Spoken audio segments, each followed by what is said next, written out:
সাংসদ হিচাপে তেখেতে দিল্লীত ইংৰাজী আৰু হিন্দীত কথা ক'ব পাৰে বাৰু, সেইটো আমি মানিছোঁ। কিন্তু যোৰহাটত এই দুবছৰে আমি তেখেতক ওচৰৰ পৰা দেখিবলৈ পোৱা নাই। আঁচনিখিনি যিমান দিছে সিমানে আমি দুখীয়ালৈহে গৈ আছোঁ নেকি। এজন ল'ৰা জন্ম হৈ হয়তো আজিৰ দিনত 50,000 টকা বোজা লৈ আহিছে। তিনি গগৈয়ে মানে বিজেপি মুক্ত কৰিব পাৰিবনে নাই? তেনেকুৱাকৈ উদ্ধাৰ কৰিব নোৱাৰিব। যুদ্ধখন হ'ব আৰু পোনচাতে ক'ব নোৱাৰে যে এইজনেই জিকিব বুলি। কথা ক'লেই মানে ৰাজনীতিত নহ'ব, কৰ্মৰে দেখাব লাগিব। কাৰণ কি ৰাজনীতিত নহ'বলগীয়া একো নহয়, চব সম্ভৱ। নমস্কাৰ, মই ৰাণা গগৈ। আপুনি চাই আছে India today north east Assam. নিৰ্বাচন সমাগত, গতিকে আমি যোৰহাট সমষ্টিলৈ আহিছোঁ। যোৰহাটৰ এখন গাঁৱত উপস্থিত হৈছোঁহি আৰু এইখন গাঁও হৈছে জামুগুৰি গাঁও। গতিকে জামুগুৰি গাঁৱৰ বাসিন্দাই বা ইয়াৰ স্থানীয় লোকসকলে কি ক'ব বিচাৰিব নিৰ্বাচনৰ প্ৰাক মুহূৰ্তত, কেনেকুৱা ধৰণৰ ইয়াতে নিৰ্বাচনী বতাহ বলিছে। যিহেতু দুগৰাকীকৈ প্ৰাৰ্থী, এগৰাকী হৈছে কংগ্ৰেছৰ গৌৰৱ গগৈ, তেওঁ যথেষ্টখিনি জনপ্ৰিয় ৰাইজৰ মাজত। তাৰোপৰি আনফালে বিজেপিৰ পৰা হিতেন্দ্ৰনাথ গোস্বামী, তেওঁ যিহেতু বিগত সময়ছোৱাত কেইবাবাৰো তেওঁ বিধায়ক হিচাপে আছিল আৰু লগতে তেওঁ মন্ত্ৰীও আছিল। গতিকে কোন জিকে কোন হাৰে সেয়া নিৰ্বাচনৰ পাছত আমি জানিব পাৰিম। কিন্তু সমস্যাসমূহ কিমান সমাধান হৈছে ৰাইজৰ, সেই কথা জানিবলৈ আমি বৰ্তমান উপস্থিত আছোঁ জামুগুৰি গাঁৱত। আৰু জামুগুৰি গাঁৱৰ স্থানীয় কেইবাগৰাকী যুৱক আমি লগ পাইছোঁ, তেওঁলোকৰ লগত কথা পাতিম। সকলোকে নমস্কাৰ জনাইছোঁ। নমস্কাৰ। কি নাম আপোনাৰ? মোৰ নাম কৃষ্ণ গগৈ। কৃষ্ণ গগৈ। আৰু আপোনাৰ? কুশীল গগৈ। কুশীল গগৈ। আৰু আপোনাৰ? যতীন গগৈ। গোটেই তিনিজন গগৈ। আৰু এইবাৰ তিনি গগৈ আকৌ লগ লাগিছে। কোন গগৈ গম পাইছে? নিশ্চয় নিশ্চয় পাইছোঁ। কেনেকুৱা হ'ব বুলি ভাবিছে এবাৰ? তিনি গগৈ লগ লাগিছে, উদ্ধাৰ কৰিব পাৰিবনে? বিজেপি মুক্ত হ'বনে বুলি ভাবিছেনে? সেইটোতো বাৰু আমি সদ্যহতে কোৱাটো আমাৰ জটিল, কাৰণ যিহেতু এইটো আপোনালোকেও হয়তো আপোনালোকৰ কাৰণেও কঠিন, আমাৰ কাৰণেতো আৰু কঠিন হ'ব, হয় নাই? কিন্তু আমি ভোটদাতা মানুহ, আমি ভোট দিম বুলি ভাবিছোঁ। কিন্তু একচুৱেলি অন্য কথা নহয়, বিজেপি চৰকাৰ দিনত উন্নতি হৈছে, অসমৰ উন্নতি নোহোৱা নহয়। কিন্তু আমাৰ মানে যিখিনি গাঁও অঞ্চল, সেই অঞ্চলটো একচুৱেল প্ৰভাৱটো পৰাগৈ নাই, আৰু উন্নতি হ'বলৈ বাকী আছে। মানে সেইটো তাকে আমি কাম্য কৰোঁ, যদি আৰু সেইখিনি উন্নতি হয় আমাৰ, আৰু আমাৰ অকল ধৰক মহিলা সবলীকৰণে নহয়, অন্য দিশতো যদি আমাক উন্নতিৰ পথত লৈ যায়, আমি নিশ্চয় সুখী হ'ম। আৰু সেয়া আৰু মানে এতিয়া আপোনাৰ সমষ্টি কি পৰে? আমি তিয়ক সমষ্টি। মানে আমি কোন সমষ্টিত থিয় হৈ আছোঁ? আমি যোৰহাটৰ তিয়কৰ একদম মাজমজিয়াত আছোঁ। হয়, মানে এই কি আছিলে জামুগুৰি গাঁও এইডোখৰ হৈছে তিয়ক, আৰু আনফালে হৈছে এইফালে যোৰহাট। নাই, এইটো হ'ল যোৰহাট। যোৰহাটত আছে। এইটো হ'ল আমাৰ তিয়ক। মানে এয়া হৈছে সমষ্টি পুনৰ নিৰ্ধাৰণৰ পাছত। হয়, সমষ্টি পুনৰ নিৰ্ধাৰণৰ পাছত। এতিয়া যোৰহাট সমষ্টিত দুগৰাকীকৈ প্ৰাৰ্থী, এগৰাকী খুব জনপ্ৰিয়, যিখন আচলতে নিৰ্বাচন হ'বলৈ গৈ আছে, নিৰ্বাচনখন কেনেকুৱা হোৱা দেখিছে আপোনালোকে? বৰ্তমান প্ৰচাৰ যিহেতু চলি আছে। প্ৰচাৰটো মানে কি হ'ল, আমাৰ ইয়াত বাৰু বৰ্তমানলৈকে মানে আমাৰ সমষ্টিটোত গৌৰৱ গগৈ মানে অহা নাই, তিয়কৰ এজনো কেণ্ডিডেট অহা নাই এতিয়ালৈকে। টাচ আমাক দিয়া নাই, কোনো এজনে আমাক টাচ দিয়া নাই।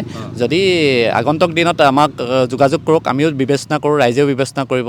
এটা বিবেচনা ভিত্তিতে আৰু আমি ধৰক তেখেতলোকক ভোট দিম বুলি ভাবিছোঁ।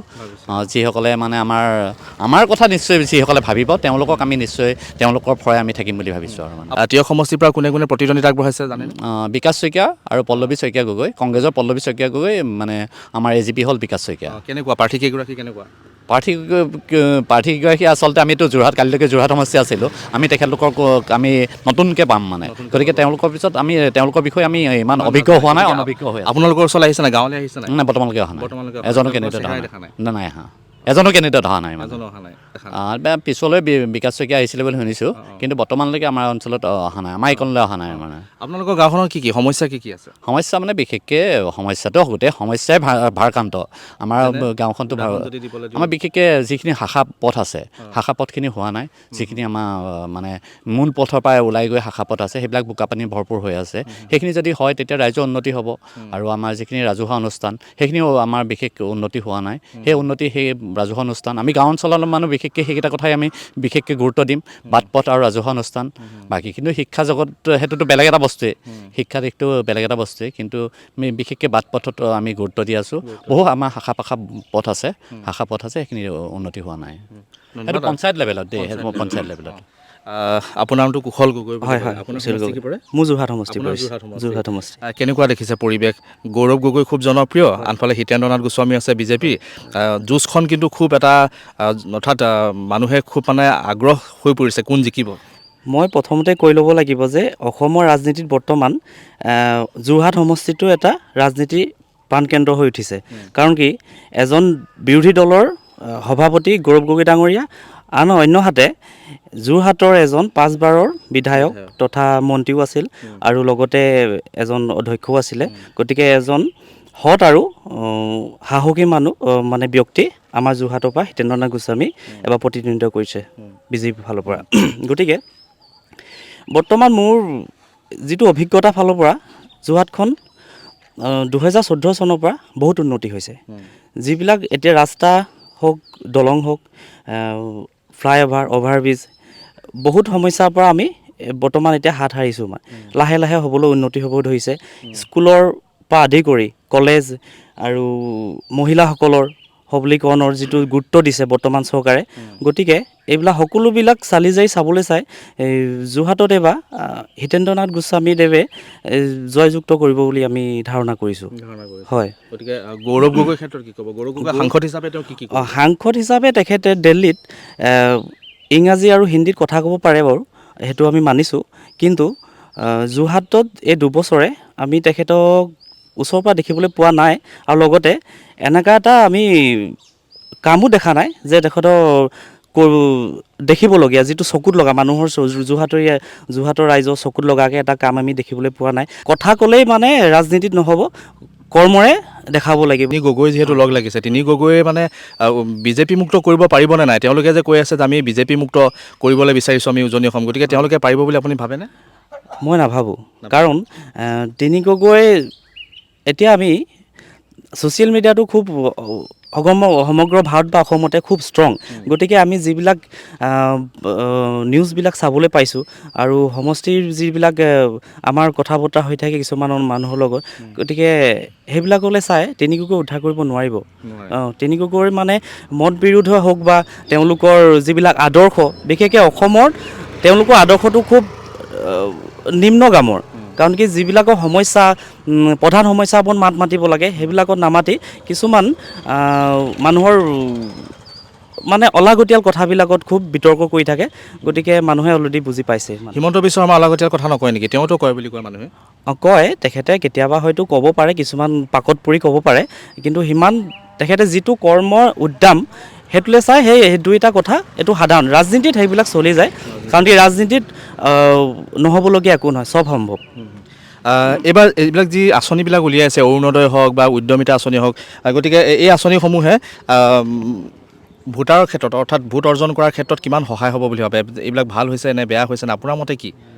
আচলতে কথাটো এনেকুৱা হয়, ধৰক আজি আঁচনিটো দিছে, উদ্যমিতা আঁচনিয়ে হওক, অৰুণোদয়ে হওক, যিয়ে নহওক আঁচনি বাৰু, আচলতে আঁচনিখিনি যিমান দিছে সিমানে আমি বেছি মানে হেৰিলৈহে গৈছোঁ নেকি, মানে অকণমান দুখীয়ালৈহে গৈ আছোঁ নেকি, এনেকুৱা নিচিনা অনুভৱ এটা হয়। যিহেতু আঁচনিবিলাক দিছে তেখেতসকলৰ মানে আমি ধৰক এতিয়া বস্তুৰ দাম বাঢ়িছে প্ৰথম কথা, আৰু দ্বিতীয় কথা হ'ল কি আপোনাৰ ঋণৰ বোজা ক্ৰমান্বয়ে বাঢ়ি গৈয়ে আছে। গতিকে এজন ল'ৰা জন্ম হৈ হয়তো আজিৰ দিনত 50,000 টকা বোজা লৈ আহিছে।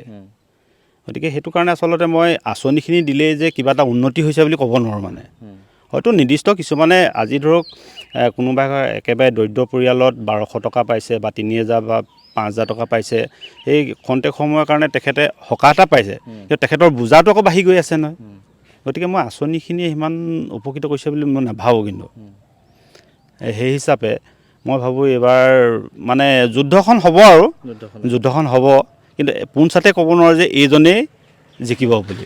গৌৰৱ গগৈ কাম কাজত কেনেকুৱা পায় আপুনি? যিহেতু নহয়, আচলতে লোকসভাত মানে কথাটো কি হ'ল, তেখেতৰ এটা নিৰ্দিষ্ট পুঁজিৰ ভিতৰত থাকে।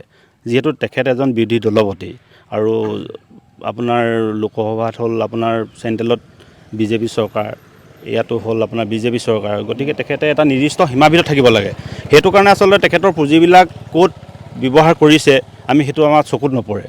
তেখেতে ধৰক এটা ডিমাণ্ড দি পিনি সৰহীয়াকৈ পুঁজি এটা আনিব নোৱাৰে, আবণ্টন নাপায়। সেইটো কাৰণে আচলতে তেখেতক আমি দুখিব নোৱাৰোঁ।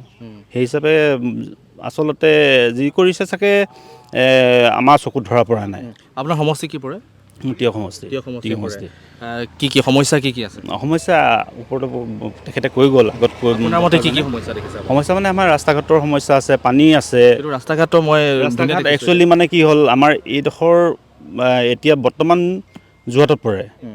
আমাৰ তিয়ক সমষ্টিত আপুনি অকণমান আগলৈ গ'লে দেখিব মানে যিটো জৰাজীৰ্ণ অৱস্থা, বোকাময় পৰিৱেশ, মানে আপুনি ভাবিব নোৱাৰে। গতিকে আচলতে আমি গাঁৱত যেতিয়া থাকোঁ এজন শিক্ষিত হিচাপে, যুৱক হিচাপে, গতিকে বাট পথ, পানী, শিক্ষা, স্বাস্থ্য সেইবোৰ প্ৰতি আচলতে মানে অকণমান গুৰুত্ব দিয়া হ'লে বেছি ভাল লাগিলেহেঁতেন। হয়, যোৰহাটত এখন মেডিকেল কলেজ আছে, যোৰহাট মেডিকেল কলেজ। চিকিৎসা ব্যৱস্থাটো মানে 100% তেখেতলোকে ফলপ্ৰসূ কৰিব পৰা নাই। স্বাস্থ্য বিভাগে 100% ফলপ্ৰসূ কৰিব পৰা নাই, কিন্তু আৰু চেষ্টা কৰিব লাগিব। বেমাৰ এটা যদি দেখুৱাবলৈ যায় তেতিয়াহ'লে ডক্টৰ তাতে এভেইলেবল থাকেনে? ডক্টৰটো এভেইলেবল থাকে, কিন্তু ডক্টৰ এভেইলেবল থাকিলেই নহ'ব নহয়, তেখেতটো স্পেচিয়েলিষ্ট হ'ব লাগিব। এজন অসুখৰ ওপৰত স্পেচিয়েলিষ্ট হ'ব লাগিব। তেখেতে যদি মানে ডক্টৰ এভেইলেবল আছে, ধৰক আজি ডক্টৰে প্ৰতিজন আমাৰ ৰোগী যাওঁতে চিকিৎসা পাইছে, কিন্তু প্ৰপাৰ চিকিৎসাটো কিমান পাইছে সেইটোৱে মেইন কথা আচলতে।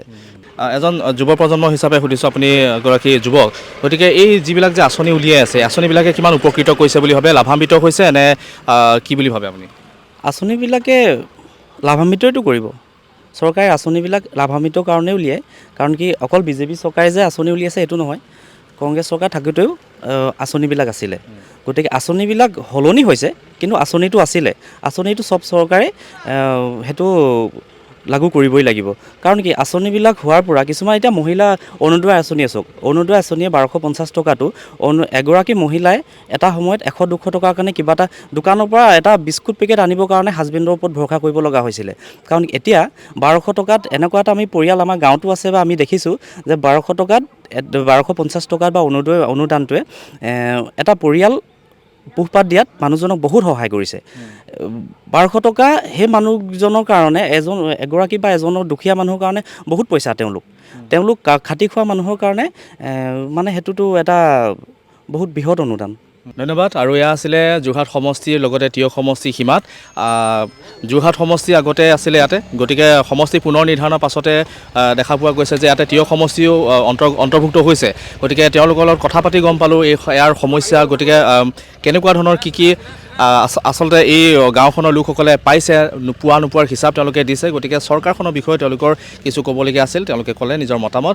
আৰু শেষত অৰ্থাৎ নিৰ্বাচনৰ শেষত কি হৈ গৈ বা কোনে শেষ আহি মাৰিব সেয়া কিন্তু সময়তহে জানিব পৰা যাব। চাই থাকিব India today north east Assam আৰু লগতে ভোটানুমান। ধন্যবাদ।